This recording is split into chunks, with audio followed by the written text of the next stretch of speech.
My phone buzzed on the nightstand at 7:14 a.m., the vibration rattling against the empty water glass beside it. I was still half dreaming, tangled in sheets that smelled faintly of someone else's detergent. The screen lit up with a single text from a number I didn't recognize. Don't forget to buy groceries. You know I hate an empty fridge. I blinked at it, thumb hovering. Wrong number, obviously. I lived alone in 4B of the Ashbury Arms, a crumbling pre-war walk-up on the edge of campus where the rent was cheap enough that nobody asked questions. I'd lived alone for 2 semesters now, ever since my last roommate bailed without notice and the landlord shrugged and said, 1 tenant, 1 rent. Congratulations.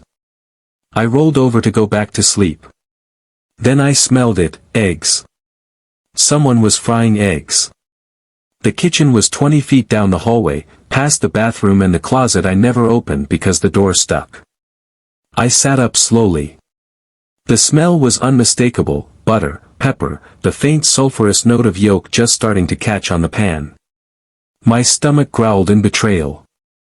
I hadn't bought eggs in months. I pulled on yesterday's jeans and padded barefoot toward the kitchen. The linoleum was cold. The overhead bulb flickered once, twice, then held steady. The frying pan sat on the front burner, a perfect circle of yellow fat shimmering beneath 2 eggs that were almost done. A spatula rested on the counter beside a plate already set with a fork and a folded paper towel. No one was there. I turned the burner off. The silence rushed in so hard my ears rang. The fridge door was ajar, a thin blade of light cutting across the floor. I opened it all the way. It was full. Not just full, curated. 2 rows of Fuji apples, the kind I used to buy when money wasn't tight. A carton of the expensive oat milk I'd stopped drinking because it was $4 more than cow's milk. A package of the maple breakfast sausages I swore I'd quit after freshman year put 15 pounds on. Me. Everything was exactly what I liked, arranged the way I used to arrange it when I could afford to care. I took a step back. The fridge light timed out and the door eased itself shut with a soft thump. My phone buzzed again in my pocket. Did you turn the stove off? You always forget.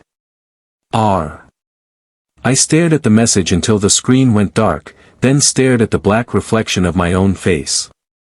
I typed back before I could think. Who is this? The 3 dots appeared instantly. You know who this is, Eli. Stop being dramatic. My full name is Elijah.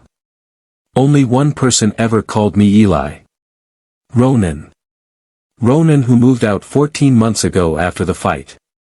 Ronan who took the Xbox, the good coffee mugs, and half my sanity with him when he slammed the door so hard the hinges still don't close right. Ronan who never gave back his key. I hadn't heard from him since. I called the number. It rang twice and went to a generic voicemail greeting. I hung up and dialed again. Same thing. I texted. Ronan? The reply was almost instant. Took you long enough.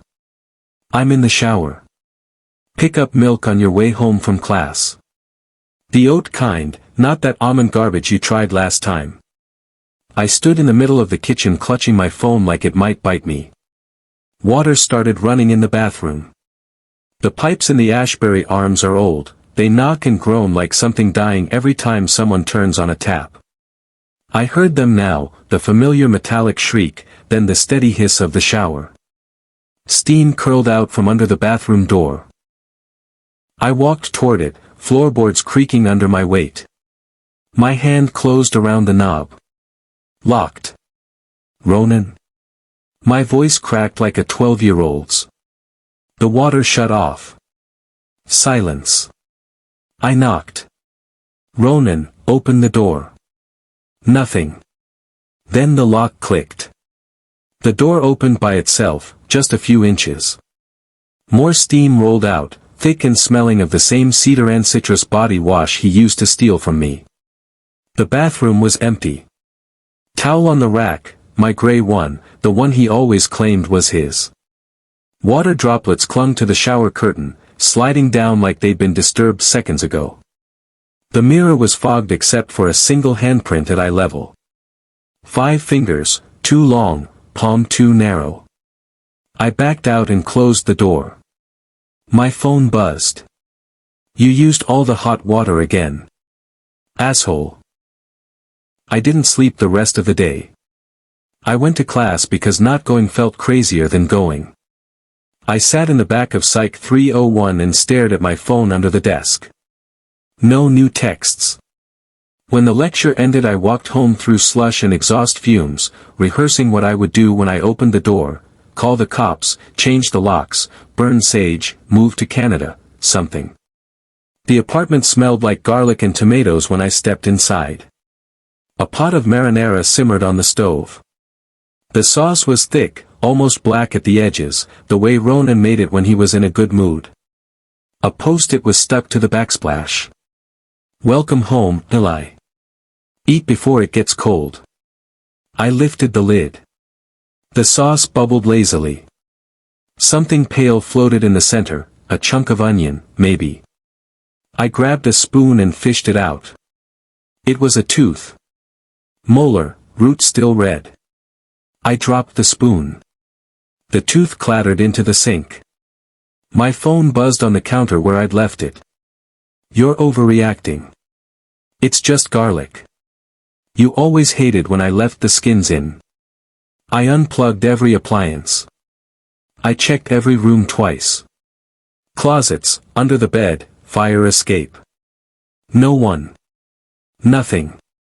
I dragged my desk chair under the front door handle like they do in movies, even though the door opens inward and it was pointless. At 2:13 a.m. the light under the bathroom door came on. I sat on the couch clutching a kitchen knife I had no idea how to use and watched the sliver of yellow glow. The fan hummed. Someone coughed, wet, chesty, familiar. Then the toilet flushed. The light clicked off. I didn't move until sunrise. The next 3 days blurred.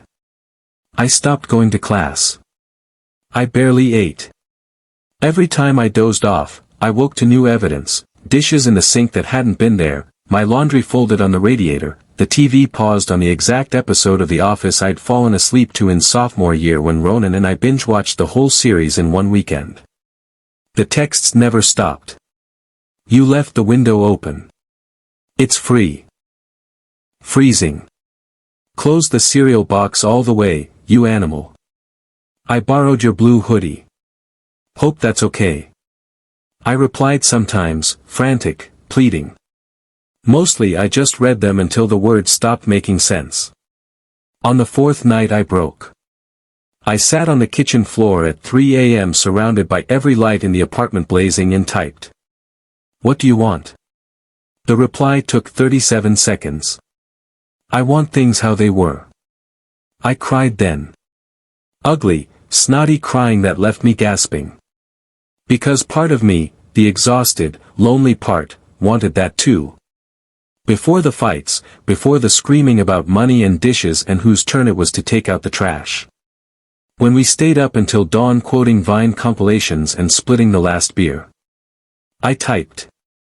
You left. You left me. The 3 dots appeared, vanished, appeared again. I never left, Eli. You forgot me. I stared at the screen until it went black. The closet door in the hallway, the one that always stuck, creaked open an inch. I hadn't touched it in a year. I walked toward it like a man underwater. The hinges screamed as I yanked it wide. Inside were his things. Not the stuff he took when he moved out. The stuff he left behind. A cardboard box I'd never unpacked because seeing it hurt too much. His old film camera. The mixtape USB shaped like a cassette. The hoodie with the bleach stain on the sleeve from the night we tried to dye our hair in the sink and mostly dyed the bathroom. On top of everything sat a single Polaroid. Us, arms slung around each other, grinning like idiots at some party sophomore year. On the white border, in his handwriting. Best friends forever, loser. The photo was dated 14 months ago. The same week he disappeared. I picked it up with shaking fingers. On the back, fresh ink. I'm still here. The apartment went dark. Every light at once. The hum of the refrigerator cut out. My phone died in my hand even though it had been at 89% a second ago. Total blackness. Then breathing. Right behind me. The same rhythm as mine, but half a second off. I didn't turn around. "Ronan," I whispered. The breathing stopped. Something cold touched the back of my neck, fingertips, gentle. "I'm sorry," I said. The words scraped out raw. "I'm sorry I forgot you. I'm sorry I let you go." The cold withdrew. The lights flickered back on. The fridge hummed. My phone buzzed to life with a flurry of missed notifications that weren't there before. I turned slowly. The hallway was empty. But the closet door stood wide open, and the box inside was gone. That was 6 months ago. I still live in 4B. Rent's the same. The fridge stays stocked. I never buy groceries anymore. Sometimes I come home and the shower's running. Sometimes the TV's on, paused at the exact joke we used to quote. Sometimes I wake up with the blanket tucked around me the way he always did when I passed out on the couch. The texts still come. They're softer now. "You worked late. There's lasagna in the oven. I saved you the last of the oat milk. Night, Eli. See you tomorrow." I text back sometimes. "Good night, Ronan." He always replies the same way.